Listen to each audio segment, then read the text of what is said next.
এখন পর্যন্ত নির্বাচনের পরিবেশ ভালো, ভোট নিরপেক্ষ ও সুষ্ঠু হবে। সোমবার এমন আশাবাদ ব্যক্ত করেছেন প্রধান নির্বাচন কমিশনার এএমএম নাসির উদ্দিন।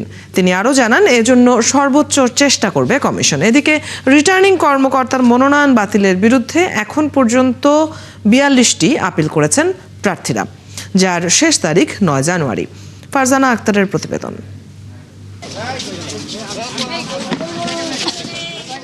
ত্রয়োদশ জাতীয় সংসদ নির্বাচনে মনোনয়নের যাচাই বাছাই থেকে বাদ পড়া প্রার্থীদের আপিল আবেদনের কার্যক্রম শুরু করেছে নির্বাচন কমিশন।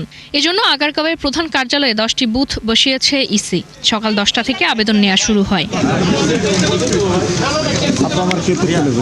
স্থানীয় পর্যায়ে রিটার্নিং কর্মকর্তার বাতিল আদেশের বিরুদ্ধে বেশ কয়েকজন প্রার্থীকে আবেদন করতে দেখা যায়। প্রথম দিনে সব মিলিয়ে আবেদন পড়েছে ৪২টি।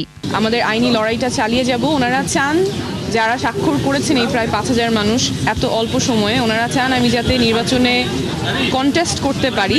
এখানে তাদের কোনো হাত নেই, এটা পুরোটাই আমাকে কোর্টে আগে সাবমিট করতে হবে। আমি যেহেতু জমা দিতে পারিনি, তাই এটা পুরোটা আগে কোর্ট থেকে রায় নিয়ে আসতে হবে।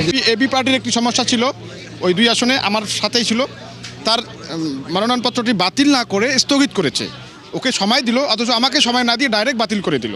আয় ব্যয়ের হিসাব বিবরণী আমি আমার রিটার্নের মধ্য দিয়ে এটা ফিল আপ করছি, শুধু ওই পৃষ্ঠাটা কেন পূরণ করলাম না, এটাই আমার অপরাধ।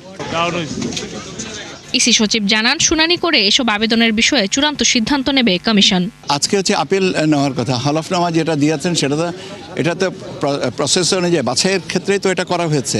এখন সেই তথ্যের উপরে যদি কারোর কোনো আপত্তি থেকে থাকে তাহলে তো আপিল করবেন।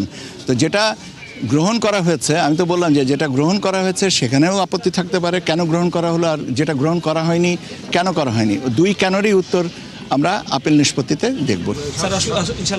আপিল বুথ পরিদর্শন করেন প্রধান নির্বাচন commissioner. We are trying our best. দেখতেছেন তো আপনারা এখন ধরেন যখন নমিনেশন ফাইল করে অনেক লোক গিয়ে হাজির হয়, রিটার্নিং অফিসারের ওখানে অনেক একটু ভিড় হয়, কিন্তু it will all be over ইনশাল্লাহ।